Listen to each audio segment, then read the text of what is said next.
আসসালামু আলাইকুম। বাংলাদেশ বেতার, গোপালগঞ্জ। খবর পড়ছি মোহাম্মদ রায়হান উকিল।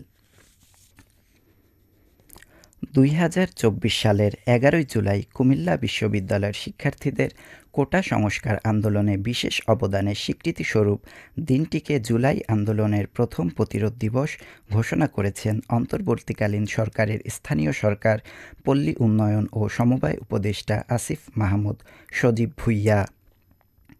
গতকাল বিকেলে কুমিল্লা বিশ্ববিদ্যালয়ের মুক্তমঞ্চে আয়োজিত গণ-অভ্যুত্থানে ছাত্র জনতার প্রথম প্রতিরোধ দিবস ১১ জুলাই শীর্ষক স্মৃতির মিনার অনুষ্ঠানে প্রধান অতিথির বক্তব্যে তিনি এ ঘোষণা দেন। আসিফ মাহমুদ বলেন, কুমিল্লা বিশ্ববিদ্যালয়ের শিক্ষার্থীরা ১১ জুলাই যে প্রতিরোধ গড়ে তুলেছিল তা সারা দেশের আন্দোলনকারীদের সাহস জুগিয়েছিল। আপনাদের এই প্রতিরোধ চিরস্মরণীয় করে রাখতে কুমিল্লা বিশ্ববিদ্যালয়ে যে স্মৃতির মিনার স্থাপন করা হচ্ছে তাকে আমি সাধুবাদ জানাই।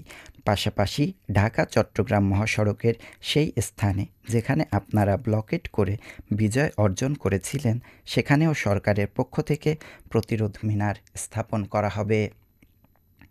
তিনি আরও জানান, জুলাই অভ্যুত্থানে শিক্ষার্থীদের অসামান্য অবদানের স্বীকৃতিস্বরূপ স্থানীয় সরকার মন্ত্রণালয়ের পক্ষ থেকে কুমিল্লা বিশ্ববিদ্যালয়ের শিক্ষার্থীদের জন্য ৩টি বাস উপহার দেওয়া হবে। শ্রম ও কর্মসংস্থান মন্ত্রণালয়ের সচিব এএইচএম শফিকুজ্জামান বলেছেন, ইউরোপ আমেরিকার শ্রমিকরা যে ধরনের সুযোগ সুবিধা পেয়ে থাকে, বাংলাদেশের শ্রমিকরাও সেই ধরনের সুযোগ সুবিধা যাতে পায় সেই লক্ষ্যে কাজ করছে সরকার। আগামী কয়েক মাসের মধ্যে আন্তর্জাতিক মানের একটি শ্রম আইন আমরা দেশবাসীকে উপহার দিতে পারব। গতকাল দুপুরে ফরিদপুর জেলা প্রশাসকের কার্যালয়ের হলরুমে স্থানীয় প্রশাসন, শ্রম অধিদপ্তর, কলকারখানা ও প্রতিষ্ঠান অধিদপ্তরের কর্মকর্তা কর্মচারী ও ট্রেড ইউনিয়নের নেতৃবৃন্দের সাথে মতবিনিময় সভায় প্রধান অতিথির বক্তব্যে তিনি এসব কথা বলেন। এর আগে কলকারখানা ও প্রতিষ্ঠান পরিদর্শন অধিদপ্তরের উপমহাপরিদর্শকের কার্যালয়ের উদ্বোধন করেন সচিব এএইচএম শফিকুজ্জামান। পরে তিনি প্রতিষ্ঠানটি ঘুরে দেখেন। বাংলাদেশ পুলিশ খুলনা রেঞ্জের ডিআইজি মোহাম্মদ রেজাউল হক পিপিএম গতকাল নড়াইল পুলিশ লাইনস পরিদর্শন করেন। জেলা পুলিশ লাইনসে পৌঁছালে ডিআইজিকে জেলা পুলিশের পক্ষ থেকে ফুলের শুভেচ্ছা প্রদান করা হয়। পরে পুলিশ সদস্যদের কুচকাওয়াজ পরিদর্শন ও অভিবাদন গ্রহণ শেষে জেলা পুলিশের রিজার্ভ অফিস ও হিসাব শাখা পরিদর্শন করেন তিনি। নড়াইলের পুলিশ সুপার কাজী এহসানুল কবিরের সভাপতিত্বে এক মতবিনিময় সভায় জেলা পুলিশের ঊর্ধ্বতন কর্মকর্তাবৃন্দ, জেলার সকল থানা, ফাঁড়িসহ বিভিন্ন ইউনিটের ইউনিট ইনচার্জ সহ বিভিন্ন পদমর্যাদার পুলিশ সদস্যগণ উপস্থিত ছিলেন। ডিআইজি নড়াইল জেলা পুলিশে কর্মরত কর্মকর্তাদের মাঠ পর্যায়ে প্যারেডের দক্ষতা মূল্যায়ন করেন এবং জেলার সকল পুলিশ সদস্যদের পেশাদারিত্ব ও সততার সাথে দায়িত্ব পালন করার উপর গুরুত্ব আরোপ করেন। গোপালগঞ্জ জেলার Rabeya Ali girls school and college থেকে এবছর এসএসসি পরীক্ষায় শতভাগ শিক্ষার্থী পাশ করেছে।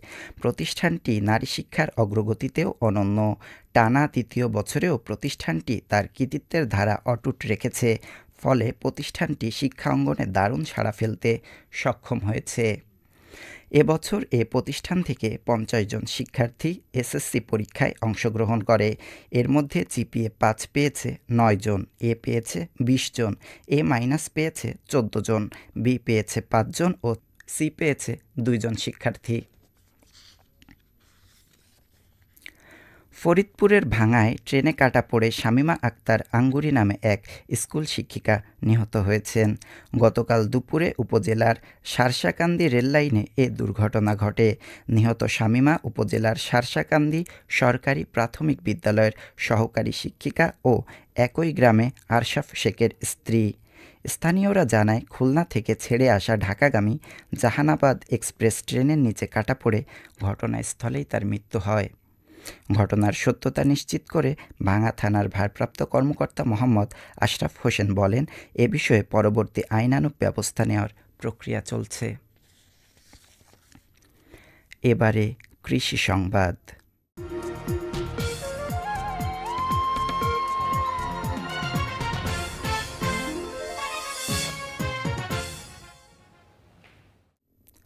গোপালগঞ্জে এবছর ২,২৪৫ হেক্টর জমিতে হাইব্রিড, ৮,২০৩ হেক্টর জমিতে উচ্চ ফলনশীল জাত এবং ২,৩১৭ হেক্টর জমিতে স্থানীয় জাতের বোনা আমন ধান চাষ করা হয়েছে।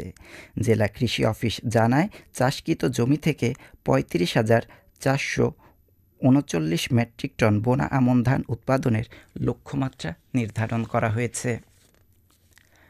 সবশেষে আবহাওয়া।